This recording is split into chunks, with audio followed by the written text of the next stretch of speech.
सब लोग अच्छे हैं, एकदम बढ़िया हैं, जबरदस्त हैं। तो एक बार सभी लोग बताएंगे थम्स अप करके कि वॉइस सभी को अच्छे से आ रही है ना। और प्यारे बच्चे, हमें पता है कि हमने बच्चों एसएससी जीडी का जब बेड़ा उठा ही लिया है तो इसको पार करके ही बच्चों हम सांस लेंगे, चाहे हमें कितनी ही मेहनत क्यों ना करनी पड़ जाए, है ना। और अब आप लोग समझते भी हैं कि अब समय का बड़ा हमारे पास अभाव है, कमी है ना। पेपर भी ज़्यादा समय नहीं है पेपर होने में, तो बहुत अच्छे से बहुत ईमानदारी के साथ हमें तैयारी करनी है। बिल्कुल भी अपने आप को ऐसे बेटा भटकाव में नहीं ले जाना है जिससे वो हमारे लिए एक बहुत बड़ा खतरा सिद्ध हो, है ना। तो चलते हैं दोस्तों, चलिए आते हैं क्लास की तरफ, ज़्यादा समय नहीं लेंगे। पहले क्लास के बारे में बच्चों जान लेते हैं। आपको अच्छे से पता ही है, RW वही पढ़ाता है जो बेटा पेपर में आता है ना। तो बच्चों आप लोग अच्छे से समझते हैं, ज़्यादा मुझे बताने की जरूरत भी नहीं है ना प्यारे दोस्तों। तो बहुत अच्छे से बहुत ही धैर्य रखते हुए पढ़ाई करनी है ना, क्योंकि बेटा आपको पता है हमारे माता पिता को, बहन भाई को, हमारे गुरुओं को हमसे बहुत उम्मीद होती है ना। तो हमें उस पर खरा उतरना है, तो इसलिए आप सारी चीज़ों को बहुत अच्छे से सोच समझ कर पढ़ना है, ठीक है। तो बच्चों 20 क्वेश्चन हमारे हिंदी के आते हैं, 20 के 20 क्वेश्चन आप समझेंगे, अच्छे से पढ़ेंगे। तो बच्चों यदि आपने समझा है ना, 1 रुपये में से बेटा 25 पैसे होते हैं बेटा। ऐसे ही हमारे सिलेबस में से जो 80 क्वेश्चन हमारे जीडी के आते हैं उसमें से 20 क्वेश्चन हमारे हिंदी के आते हैं, और बहुत ही सिंपल साधारण होते हैं। और बच्चे यदि साधारण नहीं भी होते हैं तो उनको हम साधारण बना देंगे, है ना। इतना अच्छे से पढ़ेंगे। तो चलिए सब लोग एक बार क्लास को लाइक और शेयर करते हुए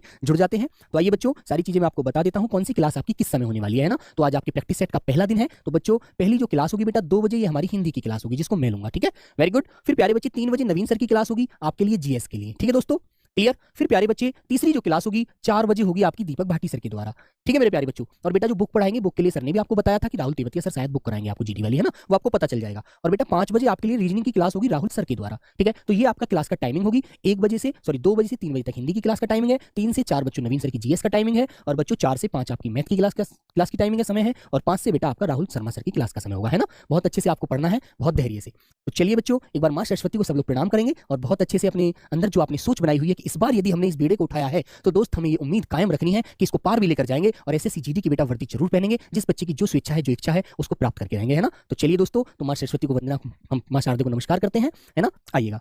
तो प्यारे दोस्तों, मैं आपको सिलेबस बता देता हूं, हिंदी में कौन कौन से टॉपिक से हमें क्वेश्चन मिलने वाले हैं, है ना। तो बच्चों देखो, वाक्यांश के लिए एक शब्द, है ना, इससे हमें कभी 1 क्वेश्चन मिल जाता है दोस्तों, कभी 2 मिल जाते हैं, है ना। वो एग्जामिनर के ऊपर डिपेंड करता है किस टॉपिक से कितने क्वेश्चन वो उठा ले, ठीक है बच्चे। फिर बेटा शुद्ध वर्तनी होती है, शुद्ध वर्तनी से उसका मन करे तो 1 क्वेश्चन ले ले, उसका मन करे तो 2 ले ले, कभी इसमें से कम कर देगा, कभी इसमें बढ़ा देगा, ऊपर नीचे करता है, कोई ऐसा नहीं है कि निश्चित करता है संख्या को, है ना। फिर दोस्तों विलोम शब्द की बात आती है, तो विलोम में भी बेटा यही चीज होती है, कभी 1 क्वेश्चन ले लेता है, कभी 2 ले लेता है। जो सेट में आज आपके लिए लेकर आया हूं, ये बच्चों आपके लिए क्या होगा, एक शीशा होगा, प्रतिबिंब होगा, जिससे आप देख सकते हैं कि वाकई में ऐसा होता है। फिर बच्चों आगे हमारा कारवां जिंदा रहेगा, है ना, बिल्कुल। चलिए, पर्यायवाची में बेटा यही होगा आपके सामने, कभी 1 क्वेश्चन मिल जाता है, कभी आपको 2 क्वेश्चन मिल जाएंगे। फिर प्यारे बच्चे मुहावरे की बात आती है, कभी आपको 1 क्वेश्चन मिलेगा, कभी आपको इससे भी 2 क्वेश्चन मिल सकते हैं। 1 और 2 का ही आंकड़ा रहता है, ज्यादा नहीं है कि 4 रख देगा या 5 रख देगा, ऐसा कभी नहीं हुआ, है ना। फिर बेटा क्रिया है हमारा व्याकरण का पार्ट, इससे बच्चों कभी 1 ही क्वेश्चन मिलता है, इससे 2 क्वेश्चन नहीं मिलते। अब एक यदि व्याकरण से 2 क्वेश्चन लिए हैं तो टॉपिक दोनों के अलग अलग होंगे, ठीक है ना। ऐसा नहीं होगा क्रिया के दोनों क्वेश्चन होंगे, कभी नहीं हुआ ना पीछे हुआ है ना, ऐसा आगे भी होने की उम्मीद है। और बेटा कुछ कह भी नहीं सकते, लेकिन अभी तक का इतिहास गवाह है जिस प्रकार हमको क्वेश्चन पेपर में मिले हैं। फिर आता है बच्चों रिक्त स्थान। रिक्त स्थान से क्या होता है, 1 और 2 क्वेश्चन का बच्चों यहां पर रहता है, कभी 1 भी रख देता, कभी 2 भी कर देगा वो, है ना। फिर प्यारे बच्चे वाक्य त्रुटि की बात आती है। वाक्य त्रुटि में क्या करता है, इसको हम 2-3 प्रकार से वो देता है। एक तो बेटा क्या करता है, कभी कभी वो वाक्यांश का प्रतिस्थापन कर देता है। यहां पर वाक्यांश का प्रतिस्थापन समझ रहे हैं ना आप लोग। प्रतिस्थापन मतलब कि उसने कोई शब्द दे दिया, उस शब्द की जगह दूसरा भी शब्द देगा जो बच्चों उसकी जगह वह अपनी पूरी प्रधानता रखता होगा वाक्य में शुद्ध सार्थक बनाने के लिए, ठीक है। फिर प्यारे दोस्त संज्ञा की बात आती है। वाक्य त्रुटि में कभी, इसमें बता देता हूं भी, संज्ञा से पहले वाक्य कभी कभी पूर्ण भी कराता है, वाक्य पूर्ण करो, है ना। तो वाक्य पूर्ण का मतलब तो वो है कि रिक्त स्थान से ही संबंधित हो जाता है ना। फिर दोस्त तीसरी बात क्या होती है, वाक्य गलत दे देगा, उसे हमसे शुद्ध कराता है, वाक्य शुद्धि कराता है हमसे वो, ठीक है बच्चों, वाक्य शुद्धि कराएगा, ठीक है बच्चे। तो ये 3 पॉइंट यहां बन जाते हैं। फिर आती है संज्ञा की बात, तो संज्ञा से बच्चों 1 ही क्वेश्चन हमें मिलेगा, है ना। फिर सर्वनाम की बात आती है, सर्वनाम से भी बच्चों 1 ही क्वेश्चन मिलता है। विशेषण आएगा तो विशेषण से भी 1 ही क्वेश्चन, और काल आएगा बच्चे तो काल से भी 1 ही क्वेश्चन, और अव्यय आया तो अव्यय से भी 1 ही क्वेश्चन। अब तुम्हारे दिमाग में एक बात आ गई होगी कि सर जी जब यहाँ पर भैया 1 ही क्वेश्चन सबसे हो जाएंगे तो क्वेश्चनों की संख्या बढ़ जाएगी, है ना। तो बच्चों होगा ना ये। तो प्यारे बच्चे ऐसा नहीं होगा, या तो इससे क्वेश्चन ले लेगा, किससे ले लेगा, संज्ञा से रख लेगा, विशेषण से ले लेगा, कभी सर्वनाम संज्ञा से ले लेगा, कभी विशेषण और काल से ले लेगा, कभी अव्यय और काल से ले लेगा। कुल मिलाकर यह इन्हीं को उठापटक करता रहेगा। ऐसा नहीं है कि प्रॉपर वे में सभी से मिलेगा 1 क्वेश्चन, ऐसा कभी नहीं होता, है ना। कभी किसी टॉपिक से उठा लेगा, कभी संज्ञा से, कभी सर्वनाम से, कभी विशेषण से, कभी संज्ञा सर्वनाम से नहीं लेगा, अव्यय से ले लेगा। इस तरह की प्रक्रिया वो अपनी जारी रखेगा, है ना बच्चों। लेकिन बेटा गद्यांश की बात आएगी तो गद्यांश में हमने पिछली बार भी छोटा सा हमसे गलती हो गई थी। वो क्या गलती थी बच्चों, हमने अनुमान लगाया था कि 3 से 4 क्वेश्चन देगा, लेकिन बच्चों उसने पिछली बार भी 5 ही क्वेश्चन गद्यांश से दिए थे। तो इस बार हम 5 ही पढ़ेंगे, आगे की नई चीजें हम नहीं जोड़ेंगे, है ना।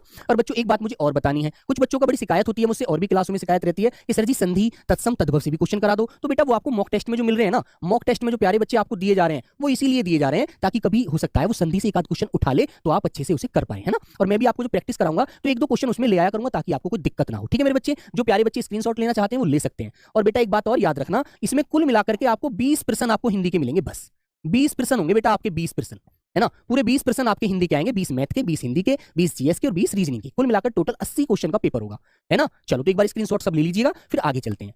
क्लियर मेरे प्यारे बच्चों, सभी को अच्छे से समझ में आ गया होगा कि बेटा हम कौन कौन से टॉपिक से क्या क्या पढ़ने वाले हैं, ठीक है। और इसी के लिए मैं पुराना ही सेट इसलिए आपके लिए लिया है प्रीवियस क्वेश्चन का, ताकि आपको ये पता लग सके कि वाकई में लेवल ऐसा आता है, फिर हम लेवल को अप डाउन आगे पीछे करते रहेंगे। हाँ बेटा चलो तो सबने स्क्रीनशॉट ले लिया, तो क्लास में चलें बहुत अच्छे से। तो चलते हैं बच्चों, सभी लोग एक बार अपनी भारत माता का बेटा जयकारा लगाते हुए क्लास के लिए तैयार हो जाएंगे मेरे साथ। एक बार जबरदस्त अंदाज में आपके अंदर से आवाज आनी चाहिए, ताकि हमारी भारत माता के वीर सपूत क्लास में आ चुके हैं और प्यारे बच्चे उनके अंदर से जो दिली तमन्ना है एसएससी जीडी की वर्दी पहनने की, वो बच्चों आपके प्रत्यक्ष रूप से आपके शरीर पर उसकी रूह दिखने लगे, है ना। तो बच्चों एक बार जोरदार अंदाज में मेरे साथ नारा लगा दीजिएगा, बोलिए भारत माता की जय, भारत माता की जय। बच्चों अब चलते हैं क्लास की तरफ, बहुत अच्छे से आंसर सभी को लोगों को देना है ना। तो बच्चों चलिए आते हैं, जय हिंद सभी को प्यारे बच्चों को। तो पहला क्वेश्चन आपके सामने ये आता हुआ, सब लोग बहुत अच्छे से क्वेश्चन को पढ़ेंगे और अच्छे से दमदार आंसर देंगे। बेटा जुनून जिंदा जरूर रखना पूरी क्लास में, है ना। सुस्त मत हो जाना बच्चे, यदि सुस्त हो गए तो मुझे लगेगा कि आप बहुत मजा नहीं ले रहे हैं, ठीक है। तो बच्चों पहला क्वेश्चन है, जानने की इच्छा। जानने की इच्छा वाक्यांश के लिए एक सार्थक शब्द क्या होगा? सभी प्यारे बच्चे बताएंगे राइट आंसर। बोलिए बच्चे, जिज्ञासा, अज्ञ, जानकारी या जिजीविषा। तो बच्चों आप जानते हैं अज्ञ तो उसे कहते हैं जो अज्ञानी होता है ना बच्चों। जो अज्ञानी होता है, मूर्ख होता है ना, उसे अज्ञ बोला जाता है ना बच्चों। इसका विलोम आपने अच्छे से पढ़ा होगा, विज्ञ होता है। मेरे बच्चे जानकारी नहीं आएगा, जिजीविषा होता है जीने की इच्छा, है ना। जीने की बच्चों जो इच्छा होती है ना, कहते हैं जीने की इच्छा जो होगी उसे कहेंगे प्यारे बच्चों जिजीविषा। तो राइट आंसर होता है मेरे प्यारे दोस्तों ऑप्शन नंबर ए आपका राइट होगा, जिज्ञासा। वेरी गुड, चलें आगे, बहुत बढ़िया। क्वेश्चन नंबर प्यारे दोस्त आपका दूसरा ये आ गया, निम्नलिखित विकल्पों में से आस्तीन का सांप मुहावरे का अर्थ क्या है? बताइए बच्चों, सभी का आंसर एक बार मिलना चाहिए जबरदस्त अंदाज में। हाँ, सबके चेहरे पे मुझे तेज दिखना चाहिए कि वाकई आप हमारे देश के जवान हैं मेरे बच्चे, है ना। ये बेटा बड़ा सौभाग्य होता है जिसको देश की सेवा करने का मौका मिलता है। मां अपने पास पुकारती है, बुलाती है, उसे पुकारती है। तो निम्नलिखित विकल्पों में से आस्तीन का सांप विश्वास पात्र बनना, सबका प्रिय बनकर रहने वाला, या प्रिय बनकर धोखा देने वाला, या दुष्टता करना, मतलब जिसके अंदर बुराई हो, एक राक्षस का रूप इसके अंदर हो, ठीक है। तो प्यारे बच्चे विश्वास पात्र बनना, आस्तीन का सांप कौन होता है? तुम्हारे मुंह पर तुम्हारी बहुत अच्छी अच्छी बातें करेगा, जैसे ही तुमसे पीठ फिरी तुम्हारे पीछे से छुरा घोंप देगा पीछे से, वो आपकी बुराई में हमेशा रहेगा, आपका हमेशा बुरा चाहेगा। तो ऐसा जो बच्चा, ऐसा जो इंसान होता है बच्चों, वह आपका प्रिय बनकर, आपके मुंह पर मीठा बोल बोलकर आपका प्रिय बनेगा और पीठ पीछे आपको धोखा देने के लिए चाल चलने लगेगा, जाल बुनने लगेगा। तो मेरे प्यारे बच्चे इसका आंसर होता है राइट, बिल्कुल सी वाला सही, ठीक है। तो सी वाला आंसर आप लोग क्या करेंगे प्यारे बच्चों, बिल्कुल लॉक करेंगे मेरे दोस्त। विश्वास पात्र नहीं कहेंगे, सबका प्रिय बनकर रहने वाला नहीं, दुष्टता करने वाला नहीं, ठीक है ना, राइट। तो अगले क्वेश्चन के लिए तैयार हैं सभी मेरे प्यारे दोस्त। अगला क्वेश्चन आ गया नंबर 3, नीचे दिए मुहावरे का सही अर्थ दिए गए विकल्पों में से चुनिए। लोहा मानना, बताइए बच्चे, लोहा मानना, श्रेष्ठता स्वीकार करना, गलती स्वीकार करना, सच्चाई स्वीकार करना, या वीरता स्वीकार करना। तो लोहा कौन मानता है? जब तुमने देखा होगा जब हम छोटे छोटे थे तो महारानी लक्ष्मीबाई की कहानी अक्सर हम पढ़ा करते थे। ये जब महारानी लक्ष्मीबाई अपने बच्चे को भी घोड़े पर अपनी पीठ से बांध करके लड़ रही थी अंग्रेजों से, है ना। तो एक बार को तो जो ऐसा हुआ था कि अंग्रेज भी उससे बच्चे लोहा मान गए थे, है ना, कि भाई अब रानी हमसे मरने वाली नहीं है, अब हारने वाली नहीं है, अब तो हमें रणभूमि से भागना ही पड़ेगा। लेकिन दोस्तों आपको आंसर यहां पर देना है इस क्वेश्चन को पढ़ करके। तो क्या होगा बच्चों, श्रेष्ठता स्वीकार करना, गलती तो स्वीकार करना आंसर होगा नहीं बच्चे, कभी नहीं हो सकता, है ना मेरे बच्चे। सच्चाई स्वीकार करना नहीं, वीरता स्वीकार करना, या बच्चों ऑप्शन नंबर ए श्रेष्ठता स्वीकार करना, ठीक है। तो बच्चों इसके लिए राइट आंसर होता है आपका ऑप्शन नंबर ए, श्रेष्ठता स्वीकार करना, कि अब रानी हमसे मरने वाली नहीं है, अब हमसे हारने वाली नहीं है, अब तो हमें लोहा मानकर रणभूमि से भागना ही पड़ेगा। तो बच्चों डर कर अंग्रेजों ने इस बात को मन में मतलब सोच लिया था, है ना। तो प्यारे बच्चे ए आंसर आप लॉक करना बेटा, है ना, श्रेष्ठता स्वीकार करना, ए आंसर। वेरी गुड, बहुत बच्चों का आंसर गलत आया है, डी आंसर 49% है। चलो कोई नहीं, पेपर तक बेटा इस 49 को 99% ना बना दिया तो मेरा नाम नीरज नहीं। चलो एक बार ध्यान देंगे अगले क्वेश्चन की तरफ। चोर को क्षमादान कर दिया गया, उपरोक्त वाक्य में क्रिया संबंधी त्रुटि पहचान कर निम्नलिखित में से शुद्ध वाक्य का चयन कीजिए। तो बच्चों बताइए इस वाक्य का शुद्ध रूप कौन सा होगा? बेटा चोर को क्षमादान कर दिया गया, तो चोर को क्षमादान दे दिया गया, चोर को क्षमादान किया गया, चोर को क्षमादान प्रदान किया गया, या चोर को क्षमा कर दिया गया। बच्चों एक बात बताओ आप मुझे, जब आप किसी को क्षमा कर रहे हैं तो बेटा दान तो आपके अंतरात्मा से वैसे ही हो गया, मानते नहीं मानते? मानते हो नहीं मानते हो? तो ऑटोमेटिक सी बात है बच्चों, यहां पर दान करने की बात तो गलत थी ना। आप सिंपल बोलिएगा कि चोर को क्षमा कर दिया गया, उससे गलती हो गई, चलो उसने गलती मान ली, उसको हमने छोड़ दिया। तो बच्चों ऑप्शन नंबर हमारा इनके अनुसार कौन सा सही हो जाएगा? तो बच्चों यहां दान गलत, यहां भी दान गलत, यहां भी दान गलत। ऑप्शन नंबर डी को देखेंगे, चोर को क्षमा कर दिया गया। इसी तरह से बेटा पेपर में आपको ध्यान रखनी है चीजें, है ना, क्योंकि आप समझते हैं यहां पर तो क्लास में हो जाती है, पेपर में क्या होता है, पेपर हॉल का जो टेम्परेचर, जो दबाव होता है वो बहुत ज्यादा हो जाता है, सिर दर्द करता है बच्ची, ठीक है। निम्नलिखित में से किस वाक्य में दिए गए शब्द के सही विलोम शब्द का प्रयोग किया गया है? तो ये कह रहा है अंधकार। अंधकार का विलोम बच्चे किस किस प्यारे बच्चे ने पढ़ा है, सब बताइए जल्दी से। तो कमरे में चांदनी है, तो बेटा अंधकार का विलोम चांदनी तो कभी नहीं होता यार, है ना, होता है नहीं ना, ठीक है बच्चों। कमरे में धुआं फैला हुआ है, अरे भैया क्या सर्दी में कोहरा थोड़ी आ गया यार, गलत है ना। कमरे में रसायन फैल गया, बेटा क्या रासायनिक पदार्थ आ गया, क्या आंसू गैस छोड़ दी, नहीं ना। ऑप्शन नंबर डी देखिएगा, कमरे में प्रकाश फैला हुआ है। तो अंधकार का बच्चों जो विलोम होता है मेरे बच्चे क्या हो जाएगा, प्रकाश। तो इस तरह से आपको वाक्य में उसने क्वेश्चन रख दिया और छोटा सा क्वेश्चन बहुत बड़ा बना दिया गया, है ना। तो प्यारे बच्चे डी आंसर आपका यहां पर राइट हो गया, ठीक है मेरे बच्चे, क्लियर है ना, वेरी गुड। चले आगे, क्वेश्चन नंबर 6 आपके सामने ये आ गया, किसी बात पर बार बार जोर देना, वाक्यांश के लिए उचित शब्द क्या होगा? किसी बात पर बार बार बच्चों क्या करना, बार बार उस पर बच्चों जोर देना, बताइए। तो बेटा क्या होगा, मुनादी होगा, कलरव होगा, आग्रह होगा, नाद होगा। तो बच्चों नाद का अर्थ होता है मेरे बच्चे ध्वनि या आवाज, नाद का अर्थ होता है ध्वनि या आवाज। बेटा मुनादी का अर्थ जानता है कोई बच्चा? कलरव का अर्थ क्या होता है? कलरव का अर्थ होता है चहचहाना, चहचहा, चहचहा, है ना बच्चों। और मुनादी का अर्थ कोई बता सकता है मुझे? मुनादी ए और सी में से आंसर इसका होता है बच्चे। मुनादी का अर्थ होता है किसी चीज के लिए ढिंढोरा पीटना, ठीक है बच्चों, ढिंढोरा, ठीक है बच्चों, ढिंढोरा पीटना, मुनादी का अर्थ है बेटा ढिंढोरा, ठीक है, ढिंढोरा पीटना, ढिंढोरा पीटना, ठीक है। और बच्चों इसका राइट आंसर होता है आग्रह करना, ऑप्शन नंबर सी वाला हो जाएगा बिल्कुल राइट, ठीक है, वेरी गुड। तो किसी बात पर बार बार क्या करना बच्चों, जोर देने का मतलब होता है आग्रह करना, क्लियर है ना। अगला क्वेश्चन नंबर 7, सब पढ़ेंगे और अच्छे से आंसर करेंगे। निम्न में से किस वाक्य में कलेश के लिए सही पर्यायवाची शब्द का प्रयोग हुआ है? कलह, क्लेश, कलेश जानते हैं, मन में जो एक प्रकार की पीड़ा बेटा जन्म ले लेती है ना, सब लोग बताइए। काव्य की खुशी का ठिकाना नहीं था, है ना। अश्विन अधिक रुष्ट हो गया, रुष्ट मतलब बेटा गुस्सा हो गया है ना, प्रकार से कोप में आ गया, गुस्सा हो गया, उस बात का मुझे दुख है, या सूर्यस मूर्ख है? सब लोग आंसर करेंगे। तो बेटा कलेश का पर्यायवाची, पर्याय का मतलब होता है एक समान अर्थ देने वाले शब्द, एक समान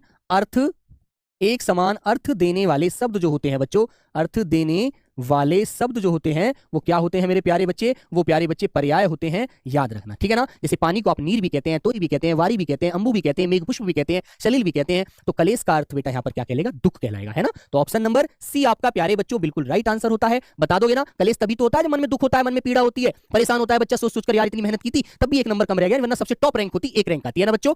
चलेगा।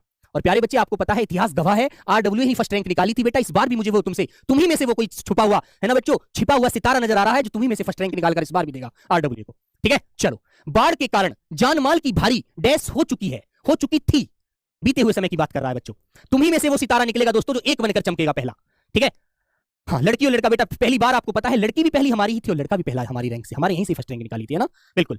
तो बच्चों ये तो आपको पता है, इतिहास गवाह है। कीर्तिमान लिखने के लिए आरडब्ल्यू से ऊपर आप कितनी चले जाइए बेटा, नहीं हो सकते, आपको मेहनत करनी है तो आरडब्ल्यू पर ही पढ़ना पड़ेगा, याद रखना।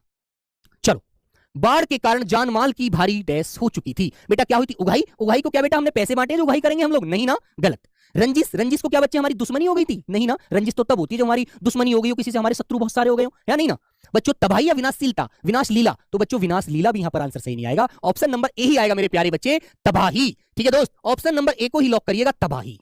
वेरी गुड, क्लियर है ना। तो चले आगे, बहुत बढ़िया। हाँ, क्वेश्चन को पढ़ना है, पेपर में ध्यान देना, 5 से 6-7 मिनट में आप पूरी हिंदी कर पाओगे, इतना मुझे उम्मीद है आपसे, है ना। और जब पेपर आएगा बेटा, जब आप बताएंगे खुद अपने मन से खुश होकर के।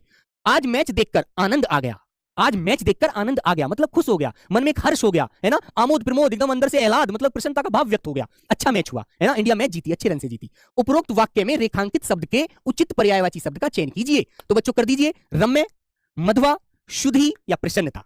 तो बेटा इसके लिए तो आपका एक ही आंसर आपको दिख भी रहा होगा यार, इसको तो मुझे बताने की जरूरत नहीं है, सभी बच्चों का अच्छा आंसर एकदम आ रहा है, डी आंसर, वेरी गुड, बहुत बढ़िया। मन प्रसन्न हो गया, मन में प्रसन्नता का भाव जाग पड़ा, इतना अच्छा मैच हमारे आज हुआ है इंडिया पाकिस्तान का, जब भारत जीतता है तो आप लोग खुशी मनाते हैं, उसमें तो कोई छुपाने की बात ही नहीं है, बाकी विकल्प आपके गलत है, ठीक है। ऐसे क्वेश्चन को तो आप एकदम चाट जाओगे, मुझे उम्मीद है। वह पुरुष जिसकी पत्नी मर गई हो, देखो बेटा वाक्यांश से तीसरा क्वेश्चन आया ये वाला, है ना, दो तो दो, तीसरा भी दे दिया इस बार इस सेट में, तो लीजिए, है ना, बताइए बच्चे। वह पुरुष जिसकी पत्नी मर गई हो उसे साधक कहते हैं, सधवा कहते हैं, विधुर कहते हैं, विधवा कहते हैं। जिसकी पत्नी मर गई हो बेटा, जिस पुरुष की, है ना, विधवा तो वो होती है जिसका पति मर जाता है, लेकिन यहां पर इसने पूछा है जिसकी पत्नी मर गई हो, तो बेटा सधवा तो सुहागिन होती है, ये नहीं मानते हैं, साधक साधने वाला होता है ना। तो बच्चों एक ही आंसर होता है, उसे विधुर कहते हैं, जिसे हमारी देसी भाषा में और शब्द के नाम से भी पुकारा जाता है ना बच्चों। ये सब तो अधिकतर मैंने आपके सामने बहुत बार लाया हूं कि भैया जिसकी पत्नी मर गई हो विधुर होता है। बहुत सारे बच्चे अलग प्रकार का क्वेश्चन भी निकालते हैं, अलग प्रकार से भी शब्द अपना मतलब क्वेश्चन करते हैं, जिसका आंसर मैं नहीं दे पाता हूं, वो आप सब जानते भी हैं, ठीक है। वो थोड़ा शोभा नहीं देता क्लास में बोलना, वरना आप उसे लोकल में बोल सकते हैं। क्वेश्चन नंबर 11, घोड़ा जंगल की तरफ भागा, उपरोक्त वाक्य में की तरफ के बदले कौन सा शब्द प्रयोग हो सकता है? बताइए बच्चे, सब लोग बताएंगे भी एकदम दबंग अंदाज में। आंसर चाहिए बेटा सबसे एक बार, और सबके अंदर एक बात और बताऊं आपको, पढ़ाई से ज्यादा आपको जुनून अपने अंदर रखना जरूरी है एसएससी जीडी के लिए, ठीक है। सर के द्वारा बोला हुआ बेटा एक कथन आपको याद होगा कि बेटा जेब में गांधी होना हो कोई जरूरत नहीं है गांधी की, लेकिन दिल में यदि आंधी है तो एसएससी जीडी पार कर जाओगे, कोई दुनिया की ताकत आपसे छीनने वाली नहीं होगी नौकरी को, याद रखना इस बात को। चलो तो बेटे बताइए, घोड़ा जंगल की तरफ भागा, वाक्य में की तरफ के बदले कौन सा शब्द प्रयोग हो सकता है? तो घोड़ा जंगल के सामने भागा, क्या बेटा जंगल के सामने वो क्या बच्चों समुद्र में भागेगा? नहीं ना, वो जंगल की बात करें तो जंगल की तरफ ही चलिएगा। तो बच्चे घोड़ा जंगल की तरफ भागा है, तो बच्चों ऑप्शन नंबर बी वाला बिल्कुल सटीक लग रहा है बच्चों। एक बार पढ़कर देखो, घोड़ा जंगल की ओर भागा, है ना। तो प्यारे बच्चे बी आंसर आपका बिल्कुल राइट है ना। लेकिन सी और डी को भी क्लियर कर लेते हैं, छोड़ेंगे उनको भी नहीं कि और भागा बेटा। ये और जो होता है ना, ये और उसके लिए जब आप एक मीठे का पीस खा लेते हैं, दूसरे की इच्छा मन में से आती है यार एक और मिल जाए तो मजा आ जाए, मुंह में घोल हो जाएगा अच्छा खासा, है ना बच्चों। तो बेटा ये और वाली बात है, ये निकट पास के लिए नहीं बच्चों, है ना। तो बच्चों ऑप्शन नंबर बी ही बिल्कुल सटीक है, जो आपका आंसर अभी आया है। बहुत बढ़िया।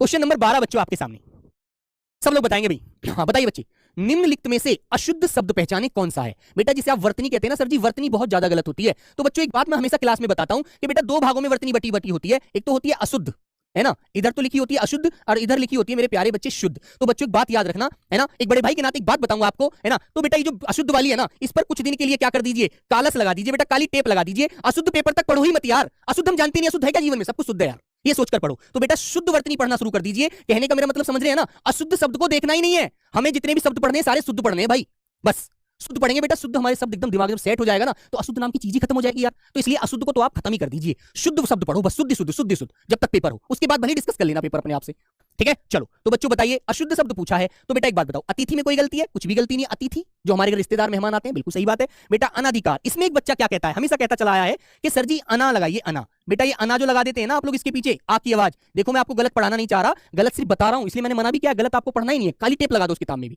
ठीक है। तो बेटा इसमें आ की आवाज गलत होती है, मत लगाना कभी भी, है ना। ये सही लिखा हुआ है अनधिकार, है ना। कवियत्री, बेटा वे पर छोटी ई मत लगा देना, कवि की तरह कभी स्त्रीलिंग बनाने लग जाओ, गलत हो जाता है। ये पर ही छोटी ई की लगाओ और त्री के पीछे बड़ी ई की लगाओ, है ना, ये भी सही लिखेंगे आप लोग। उज्ज्वल, देखो ये कितना सुंदर शब्द है। तो उज्ज्वल में तो दोनों जय मेरे बच्चों आधे बनते हैं, दोनों जय प्यारे बच्चे आधे बनते हैं, ऐसे दोनों जय आधे बनाओ बेटा हमेशा, है ना, कभी गलत नहीं होगा, दोनों जय आधे बनाने याद रखिए, ठीक है। बहुत सारे शब्द पढ़ाऊंगा, बहुत सारे शब्द, बिल्कुल टेंशन मत लीजिए, ठीक है बच्चों। ए आंसर को लॉक करके आगे बढ़ जाओ। क्वेश्चन नंबर 13, निम्नलिखित में से सकर्मक क्रिया का उदाहरण नहीं है। बेटा नहीं, एक बात ध्यान रखना, हमेशा देखो मैंने भी गलतियां करी थी पेपर में, आपकी तरह जो विद्यार्थी था मैं भी पूरा वाक्य सब जो वाक्य लिखा है वो नहीं पढ़ता था, वो पूछना क्या चाह रहा है ना। वाक्य पढ़ा, सकर्मक क्रिया और पहुंच गया, झट से लगाया, ये ध्यान नहीं दिया, अरे भाई गलत नहीं पूछा है उसने, इसने नहीं की बात कही है कि क्रिया का उदाहरण नहीं है, वो ढूंढना है तो है बहुत सारे ऐसे। तो बेटा मोहन साइकिल चलाता है, क्या चलाता है, क्या का जवाब मिल गया आपको। और क्या का जवाब कहां मिलेगा बच्चों, ये चलाना जो है ना, ये चलाना क्रिया है, और क्रिया से पहले क्या लगाइएगा। अब क्या का यदि उत्तर मिल जाए तो सकर्मक क्रिया है, और क्या का उत्तर ना मिले तो एकर्मक क्रिया है। करता पड़ता मत ढूंढते रह जाना, परेशान हो जाओगे।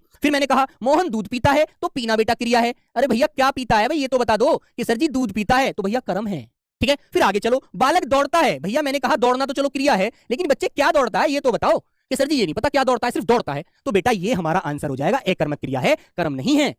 मानते नहीं मानते, आगे आएंगे। श्यामा ढोलक बजाती है, भाई बजाना तो चलो सर जी क्रिया है, लेकिन बच्चों ये बताओ क्या बजाती है श्यामा, कि सर जी श्यामा तो ढोलक बजाती है। तो ढोलक बेटा क्या का जवाब है ना, क्रिया से पहले क्या लगा लीजिए, और जब आपको आंसर मिल जाए बजाने का तो आपका आंसर हो जाएगा सकर्मक। एक वाक्य और लिखता हूं, जैसे मैंने कहा हनुमान ने लंका जला दी, लंका जला दी। तो बेटा एक बात बताओ मुझे, मैंने कहा क्या जला दी, कि सर जी लंका जला दी, तो मेरे बच्चे लंका यहां पर कर्म हो गया, तो सकर्मक क्रिया हो गई क्या का जवाब मिलते ही, ठीक है। तो प्यारे बच्चों ऑप्शन नंबर सी आपका राइट हो जाएगा, ठीक है। और इस सेट को बेटा ज्यादा से ज्यादा मैं 35 मिनट ही दिया करूंगा, याद रखना है ना, जिससे कम समय में हम पूरा पेपर बिल्कुल अच्छे से कर पाए। तो प्यारे बच्चों ऑप्शन नंबर सी यहां पर लॉक कर दीजिए, वेरी गुड। चलिए क्वेश्चन नंबर 14 आपके सामने ये आ गया, मोहिनी का पति प्रदेश में है। अब ऊपर वाला वाक्य पढ़ो, कहना क्या चाह रहा है, निम्नलिखित वाक्य के किस खंड में त्रुटि है, मतलब मेरे प्यारे बच्चों किस खंड में गलती है, उस गलती वाली बात को बता दो। इस वाक्य में से कौन सा शब्द गलत लिखा हुआ है। तो ये कह रहा है मोहिनी का पति, तो बेटा पति पर किसी ने बड़ी ई की मात्रा देखी है, नहीं ना, छोटे ई की होती है, तो एकदम राइट आंसर लगाइए भैया, पति जो है ना ऐसे लिखा जाएगा। तो आंसर नंबर सर जी इसमें तो डी वाला आएगा, बाकी तो कोई भी शब्द गलत नहीं लिख रहा, मोहिनी सही है, प्रदेश सही है ना बच्चे, का सही है ना, डी आंसर गलत है जी, डी में ही त्रुटि है, डी को लगाकर झट से आगे निकल जाओ, समय नहीं गवाना पेपर टाइम तक, टाइम में बिल्कुल भी। क्वेश्चन नंबर 15, रिक्त स्थान पूरा करेंगे बच्चे वाक्य। बताइए दिए गए शब्दों में से उचित शब्द चुनकर निम्न वाक्य पूर्ण करें। हमें डैश का निरादर नहीं करना चाहिए। बताइए बच्चे किसका निरादर नहीं करना चाहिए, जिसे खाकर हमारी आंख खुलती है, जिसे हम खाकर बड़े हुए हैं, है ना, जिसे खाकर हम गुरु मम्मी पापा सबको बोलना, सबकी सुननी, सबसे पढ़ना सीखे हैं, सब कुछ जानना सीखे हैं। बेटा वो क्या है, अन्न है, नहीं, अन्य है, अन्य तो दूसरा होता है बोल देते हैं ना, है ना बच्चों, अन्न हो जाएगा नहीं, इसमें तो बेटा एक ही आंसर आपका सही है, अन्न, जिसे आप अनाज कहते हैं, ठीक है बच्चों। हमें बच्चों अन्न का निरादर नहीं करना चाहिए, अन्न का निरादर मतलब बच्चों अनाज, ठीक है बच्चे, अनाज, जिसको मेरे प्यारे बच्चे शस्य, एक शस्य शब्द होता है अनाज का पर्यायवाची, बहुत सारे बच्चे इसको जान नहीं पाते, शस्य क्या शब्द है, शस्य प्यारे बच्चे कहीं आपको गल्ला भी लिखा मिल जाएगा, गल्ला, है ना, जैसे गांव में तुम जानते हो सरकारी जो गल्ला बटता है उसे, ठीक है भैया, तो प्यारे बच्चों उसे गल्ला भी कहते हैं अनाज को, है ना, याद रखना। चले आगे, हाँ चलते हैं अभी आगे आते हैं बच्चों। अब हमारा 5 क्वेश्चन का एक हमें गद्यांश मिलता है ना, गद्यांश को पढ़ेंगे। चलो ये क्या कहता है, देखो हमारे विद्यार्थी जीवन की बहुत अच्छी पंक्तियां हैं। स्कूली सत्र और परीक्षा समाप्त होने के पश्चात लंबी डेस्क का आनंद कुछ और ही होता है। तो बच्चों हमें 4 विकल्प दिए होते हैं और चारों विकल्पों में से वह विकल्प चुनना होता है जो हमारी पूरी पंक्ति को, पूरे वाक्य को सार्थक बनाता है ना, एकदम। तो बच्चों पढ़ेंगे, बताइए, स्कूली सत्र और परीक्षा समाप्त होने के पश्चात लंबी बातों का आनंद कुछ और ही होता है, बेटा रुचियों का आनंद कुछ और ही होता है, कक्षाओं का आनंद कुछ और ही होता है, या छुट्टियों का आनंद कुछ और ही होता है, बताएंगे। तो भैया जब हमारा स्कूली सत्र परीक्षा समाप्त हो जाती है, परिणाम आने में कुछ समय होता है, तो हमारी क्या हो जाती है, छुट्टियां हो जाती हैं। तो बच्चों हमको उन छुट्टियों का आनंद लेने कोई मामा के यहाँ जाता है, कोई बच्चों मान लीजिए कहीं घूमने जाता है ना, कोई भैया कहीं जाता है ना, कोई मौसी के, कोई मामा के, हर जगह अपनी जिंदगी एंजॉय करता है बच्चा, है ना। तो प्यारे बच्चों बी डी आंसर इसमें बिल्कुल राइट है आपका, छुट्टियों का। आगे चलते हैं, अगला बात क्या आती है, पढ़ाई का बोझ सिर से डैश जाता है, बढ़ जाता है। अरे भाई छुट्टी हो जाएंगी तो बढ़ेगा कहां भैया, वो तो बढ़ना तो खत्म ही हो जाएगा। उतर जाता है, चढ़ जाता है, चढ़ेगा ही कहां यार जब छुट्टियां पड़ गई। या बच्चों उतर जाता है, मर जाता है, मरना तो भैया इसमें कभी आएगा नहीं। मानते नहीं मानते, यही चीज आपको पेपर में पकड़नी है। तो भैया हमारे सर से पढ़ाई का बोझ क्या होता है बच्चों, उतर जाता है ना, हमारे सर से खत्म हो जाता है, फिर हम फ्री माइंड रहते हैं, मजा लेते हैं। ठीक है दोस्त, तो बी आंसर प्यारे बच्चे आपका यहां राइट हो जाएगा। ठीक है, चलो अब देखता हूं बच्चे जो पोल लगाएंगे। अब देखता हूं कितने बच्चे ऐसे होंगे जो 5 क्वेश्चन में से 4 का आंसर देंगे आज भाई। ठीक है, और बेटा जब मिलने आओगे ना, जब हम रोजगार सम्मेलन करेंगे आपके लिए, बेटा जो रोजगार परिवार आपके लिए एक समारोह रखता है, देखता हूं कितने बच्चे आंसर देंगे। सर जी मैंने 4 दिए थे पहली क्लास में। ठीक है, चलो तो बच्चे बताइएगा अगला क्वेश्चन, उस समय परीक्षा की डैश की प्रतीक्षा होती है, बताओ किसकी प्रतीक्षा होती है, योजना की, ध्यान की, परिणाम की, या प्रमाण की। देखता हूं कितने बच्चों का आंसर मिलता है एकदम सटीक। हाँ बेटा ये सेट जैसा आज पहले दिन आपको दिख रहा है ना, ऊर्जा भरा, ये अंतिम सेट ऊर्जा भरा ही मिलेगा, ये मेरा वादा रहा आपसे। ठीक है, जो मैं आपसे आज यहां खड़ा होकर इस क्लास में कह रहा हूं ना, जैसे मेरी आवाज आज आपके साथ है, अंतिम आवाज ऐसे ही मिलेगी। और बच्चे जिस दिन मिलने आओगे ना, उस दिन और दहाड़ तेज होगी, याद रखना, सिर्फ आपसे वास्ता रहा। चलो तो बच्चों बताइएगा, ऑप्शन नंबर कितने बच्चे दे रहे हैं, सी आंसर आ रहा है 79%, मतलब 79% आंसर आ रहा है सी। बिल्कुल सही बात है बेटा, उस समय परीक्षा के परिणाम की क्या होती है मेरे बच्चे, प्रतीक्षा होती है, परिणाम की प्रतीक्षा होती है, बिल्कुल सही वाक्य हुआ है। अगला क्वेश्चन आपके सामने, छुट्टियों का समय हमारा डैश होता है, बताइए बच्चे, कार्यक्रम होता है, मिलाकर होता है, व्यवसाय होता है, या अपना होता है। छुट्टियों का समय हमारा डैश होता है, क्या होता है बच्चे, लगाइए एक बार पोल बच्चों का, देखता हूं कितने आंसर राइट करते हैं। हाँ बहुत जबरदस्त अंदाज में आंसर आना चाहिए एक एक बच्चे का। चलिए, लेकिन बेटा दिल में जुनून कम ना हो जाए, मन में ये सोच के रहना कि इस बार वर्दी पहनकर रहूंगा, मम्मी पापा से कह देना कि मम्मी कसम खाता हूं इस बार वर्दी पहनकर रहूंगा चाहे कुछ हो जाए। 2023 ठीक है, 24 की जो फर्स्ट शुरू में जो बेटा पेपर होगा और 24 जो आपका अंत होगा, तो आपका ट्रेनिंग पर होना चाहिए वो 24। ठीक है, चलो बताइए तो बच्चों क्या होता है, छुट्टियों का समय कार्यक्रम होता है, गलत, बिल्कुल गलत आंसर। 81% डी आंसर आ रहा है। कार्यक्रम मिलाकर होता है, नहीं। व्यवसाय नहीं बेटा, अपना होता है, बिल्कुल बहुत बढ़िया आंसर। क्या होता है भाई, छुट्टियों का समय तो हमारा अपना होता है, कहीं घूमे, कहीं हम एंजॉय करें। बहुत बढ़िया। अंतिम क्वेश्चन आपकी क्लास का बच्चों, देखता हूं कितने बच्चे आंसर करेंगे। जिन बच्चों ने 4 या 5 सही करे हैं, एक बार थम्स अप जरूर करके जाना क्लास में, है ना। बताएंगे, हमारे लिए यह समय अतुल्य डैश से कम नहीं होता, बताएंगे बच्चे, मित्रों से कम नहीं होता, संपत्ति से कम नहीं होता, व्यतीत से कम नहीं होता, या जीवन से कम नहीं होता। एक बार जबरदस्त अंदाज में आंसर बेटा, सबके चेहरे पर मुझे वो तेज, वो जज्बा, वो जुनून चाहिए दोस्तों, जो एक विद्यार्थी हमारे देश के जवान के अंदर होना चाहिए। बताएंगे दोस्तों सभी लोग क्या होता है, बताइए, हमारे लिए यह समय अतुल्य, मित्रों से कम नहीं होता बच्चों, सब लोग आंसर करेंगे, संपत्ति से कम नहीं होता, व्यतीत से कम नहीं होता है, जीवन से कम नहीं होता। तो मेरे प्यारे बच्चों राइट आंसर होता है ऑप्शन नंबर बी, संपत्ति से कम नहीं होता। बहुत बढ़िया, जबरदस्त अंदाज में मेरे दोस्त आंसर दिया, बहुत बढ़िया, वेरी गुड। यही ताकत, यही जज्बा मुझे तुम्हारे अंदर चाहिए, बस। ठीक है, और जाने से पहले एक बार एक अपना बच्चा जो बच्चा हिंदी भाषी राज्य से है और हिंदी भाषी से नहीं है, वो जरूर अपना रिजल्ट बताकर जाना कमेंट बॉक्स के माध्यम से, या बेटा लाइव क्लास में यहीं पर, ताकि मैं देख सकूं जो बच्चे हिंदी भाषी राज्य से भी नहीं है वो कितना अच्छा रिजल्ट दे पा रहे हैं। और बच्चों ये मैं आपसे कसम खाता हूं इस क्लास में खड़ा होकर के, दोस्तों जब अंतिम क्लास होगी ना, सबका स्कोर मैंने 20 में से 20 ना करा दिया, तो मेरा नाम बेटा नीरज नहीं कुछ और कह देना। और याद रखना डब्ल्यू वही पढ़ाता है जो पेपर में आता है दोस्तों। ठीक है, और इस कीर्तिमान को स्थापित हम करके दिखाएंगे। लीजिए बेटा आज की क्लास का आपका क्वेश्चन, गृह कार्य क्वेश्चन, सब लोग इसका आंसर जरूर देना कमेंट बॉक्स के माध्यम से। ठीक है, निम्नलिखित में से किस वाक्य में निर्माण के विलोम शब्द का प्रयोग हुआ है, बताइए बच्चे, सभी प्यारे बच्चे आंसर करेंगे एक बार। ठीक है, कमेंट बॉक्स से देना बेटा। ठीक है, बहुत बढ़िया, यही चाहिए बेटा, यही चाहिए। एक एक क्वेश्चन वो कराऊंगा जो परीक्षा में मिलेगा धरा हुआ, एग्जामिनर भी सोचेगा कहां से पढ़ आए यार, कहां चले गए थे आप पढ़ने के लिए। ठीक है, तो चलिए प्यारे दोस्तों, इतना प्यार देने के लिए सभी को मेरी तरफ से प्रणाम, नमस्ते, जय हिंद। और ये जुनून मैं ऐसे ही आपको दिखाता रहूंगा और आपका देखता रहूंगा, और अंतिम क्लास तक बच्चों ऐसे ही हम लोग एक नया कीर्तिमान स्थापित करके रहेंगे। पेपर वो बता देगा कि हम कहां से पढ़ के आए हैं। ठीक है, तो चलिए प्यारे बच्चे, नमस्ते, जय हिंद, धन्यवाद।